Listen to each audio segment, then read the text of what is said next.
வெற்றிலை வராகித் தாயின் வெற்றி வாக்கு இது. என் தங்கமே, இனி உன் வாழ்வில் பணத்தை எண்ண நேரம் இருக்காது. அந்த அளவிற்கு கொட்டோ கொட்டென கொட்டப் போகிறது. உனக்கான வாழ்க்கை உன்னை சேரும் நாள் வெகு தொலைவில் இல்லை. நீ வளர்ந்து மேலோங்கி நிற்பாய். எதற்கும் பயப்படாதே, கலங்காதே. உன் நம்பிக்கை, பொறுமை, எதையும் எதிர்நோக்கி தாங்கும் உணர்வுகளை விட்டுவிடாமல் தடைகள் வந்தாலும் உன் லட்சியத்தை நோக்கி முன்னேறி செல். தன்னம்பிக்கையோடு இரு. எதிர்பார்த்தது கிடைக்கவில்லை என்றால் எதிர்த்து போராடு. பயந்து பின்வாங்காதே குழந்தையே. நன்மையை நிலைநாட்ட பயப்பட வேண்டிய அவசியமில்லை. தவறுகள் ஏற்பட்டாலும் எல்லாம் நன்மைக்கே என்று எடுத்துக்கொள். உன் கர்ம பலன்களை அளித்து அனைவரும் வியக்கும் வண்ணம் வாழ்க்கையில் உன்னை உயர்ந்த நிலைக்கு நான் கொண்டு செல்லவே போராடி கொண்டு இருக்கிறேன். கவலைப்படாமல் நீ உன் கடமையை செய். நீ என் குழந்தை. உன்னை பாதுகாப்பது என் கடமை. உன் சந்தோஷத்தில் என் சந்தோஷம் இருக்கிறது. அப்படி இருக்கையில் நான் உன்னை கஷ்டப்பட்டு கொண்டே இருக்க விடுவேனா? பொறுமையாக இரு. நம்பிக்கைதான் வாழ்க்கை. உனக்கு பக்கபலமாக நான் இருக்கின்றேன். என் ஆசிகள் என்றும் உனக்கு உண்டு குழந்தையே. நான் அடிக்கடி கூறுவது, முடிந்தவரை எல்லோருக்கும் நன்மை செய் என்று. மனம் தளராதே, நம்பிக்கை இழக்காதே. நான் உன்னோடு தான் என்றும் இருப்பேன். வாழ்க்கையில் கஷ்டங்கள் வந்து உன்னை ஸ்தம்பித்து விட்டதாக உணர்கிறாயல்லவா? ஆனால் அது உன்னையும் உன் வாழ்க்கையையும் நல்ல திசையில் போக காரணமாய் இருந்தது. நீ போகும் பாதையில் முட்கள் உன்னை குத்தி வழி கண்டது என நினைப்பது சரிதான். ஆனால் அந்த முட்கள் உன் கால்களில் குத்தாவிட்டால் நீ மேலே நிமிர்ந்து கொண்டேதான் நடந்திருப்பாய். கீழே குனிந்து பாதை எப்படி இருக்கிறது என்று பார்த்திருக்க மாட்டாய். முட்கள் குத்தியதால் தான் அந்த இடத்திலிருந்து உன்னையும் உன் பாதையையும் நீ கவனிக்க ஆரம்பித்தாய். முட்கள் சிறு வழியை ஏற்படுத்தியிருக்கலாம். ஆனால் அது நீ பயணிக்கும் பாதை எப்படி இருக்கிறது, உன் கவனம் உன் பயணத்தில் கீழும் இருக்க வேண்டும் என்று அந்த சிறு முட்கள் மூலம் உனக்கு நான் காண்பித்தேன். கீழே படுகுழியும் இருக்கலாம் என்று நான் உணர்த்தினேன். நீயும் அதன் உட்கருத்தை புரிந்து கொண்டாயல்லவா? நிச்சயம் இனி நீ ஜெயிக்கப் போகிறாய். உன் வழி என்பது உன்னுடைய அகத்தையும் புறத்தையும் சுத்தப்படுத்தத்தான். அது ஒரு நாளும் உன்னை துன்பத்திற்காக ஏற்படுத்தியதல்ல. அதனால் எல்லாம் சரியாகிவிடும். எதற்கும் அஞ்சாதே குழந்தையே. உன்னோடும் உன் குடும்பத்தோடும் நான் இருக்கின்றேன். நீ என் பரிபூர்ண அருளும் ஆசீர்வாதமும் அன்பும் பெற்ற என் செல்ல குழந்தை. என் பிள்ளையே, நீ எடுத்த முடிவில் என்றும் உறுதியாக இரு. யாராவது உன்னை குழப்புவார்கள். நீ அதை கேட்டு குழம்ப வேண்டாம். நீ எடுத்த முடிவின்படி நீ அந்த வழியிலேயே செல். உனக்கு துணையாக நான் இருப்பேன். பின்னால் வரும் காலகட்டங்களை நினைத்து வருந்தாதே. உனக்குள் இருக்கும் பக்தியும் நம்பிக்கையும் உன்னை ஒருபோதும் கைவிடாது. எல்லா காலகட்டத்திலும் நான் உன்னோடு இருப்பதால் உனக்கு எதுவும் நேராது. அஞ்சாமல் உன் முடிவை சரியாக செயல்படுத்தி உன் வாழ்வை மகிழ்ச்சியான வழியில் கொண்டு செல். நிச்சயம் நல்லதே நடக்கும். ஒரு பக்கம் விதி, இன்னொரு பக்கம் கர்ம வினை. இவை இரண்டும் தான் இன்று ஏற்பட்டுள்ள உன் சூழ்நிலைகளுக்கு காரணம். இவற்றிலிருந்து நீ மட்டும் அல்ல, எவரும் தப்ப முடியாது. ஆனால் நீ என் பார்வைக்கு திரும்பியதால் உன் வசத்தை நான் கைப்பற்றி உனக்கான அனைத்து சிக்கல்களிலிருந்தும் உன்னை விடுவித்து கொண்டு வருகிறேன். உலகத்தில் என்ன மாறினாலும் நகர்ந்தாலும் நான் உன்னை விட்டு ஒருபோதும் அகலமாட்டேன். உன்னில் எப்போதும் நான் இருப்பேன். உன்னுள் இருக்கும் நான் என்ற கேள்விகளுக்கு நீ எந்த நேரத்தில் என்னை கை காட்டி நான் தான் என்று பதில் சொன்னாயோ அப்போது முதல் நீ முக்தி என்ற ஞானத்தின் மீது சவாரி செய்து கொண்டு இருக்கிறாய் என்று அர்த்தம். நீ ஜெயிக்க வேண்டிய 2 விஷயங்கள் உண்டு.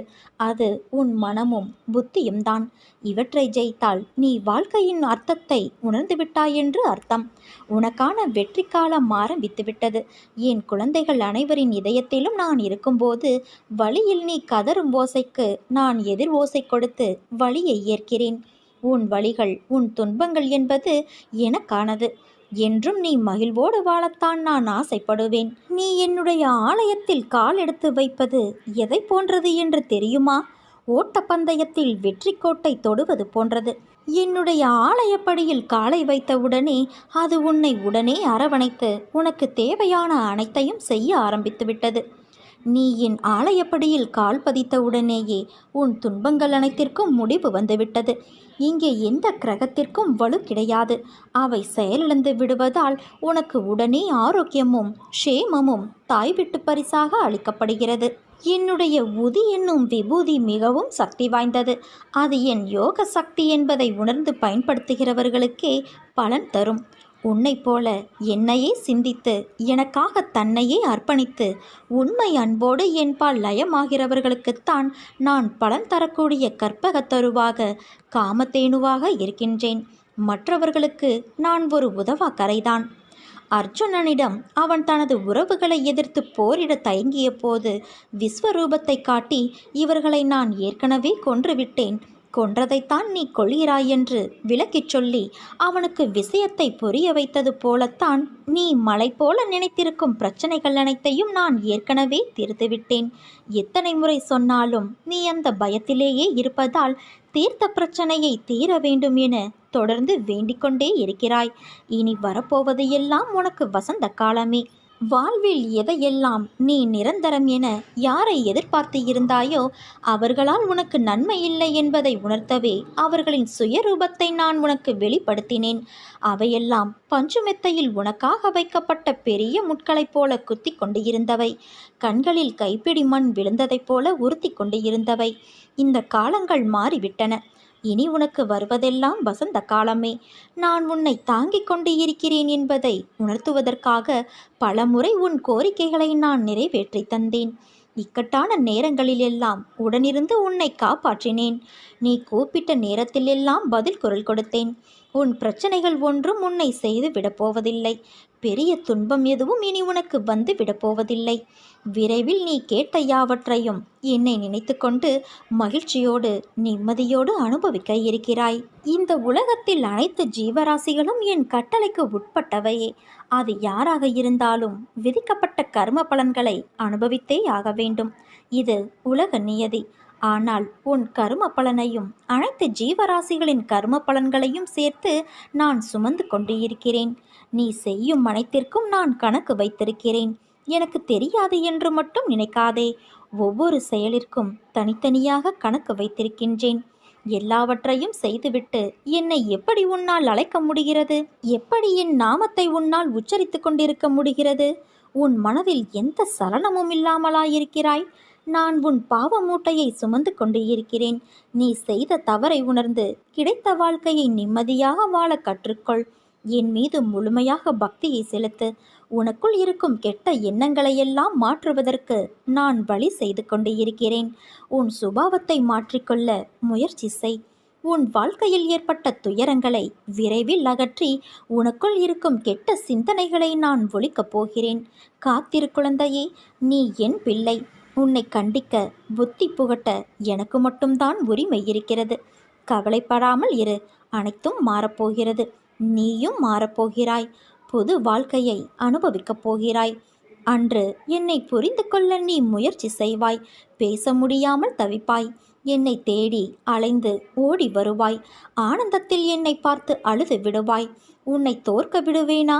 அதற்காகவா நான் உன்னை தேடி வந்திருக்கின்றேன்? கவலைப்படாதே. நிச்சயமாக உன்னை நான் கரை சேர்ப்பேன். உன் வாழ்க்கையில் ஏற்பட்ட அனைத்திற்கும் பதில் கூற நான் தயாராக இருக்கிறேன். நீ உனக்கு யாரும் இல்லை என்று நினைத்து அழுத போதெல்லாம் என் வருகையை நீ உணர்ந்திருப்பாயல்லவா? அதே போலத்தான் நீ சற்றும் எதிர்பார்க்காதவாறு இன்று உன் மனதை மாற்றினேன். நீ சந்தோஷத்தில் திக்குமுக்காடி இருந்ததை பார்த்து பூரித்து போய் பார்த்து கொண்டு இருந்தேன். உன்னை சுற்றி உன்னை உண்மையாக நேசிப்பவர்களை இன்று உணர்ந்தாய்தானே? என் குழந்தையான உன்னை சிரித்து கொண்டே இருப்பதை பார்க்கும்போது நான் உலகத்தையே மறக்கின்றேன்.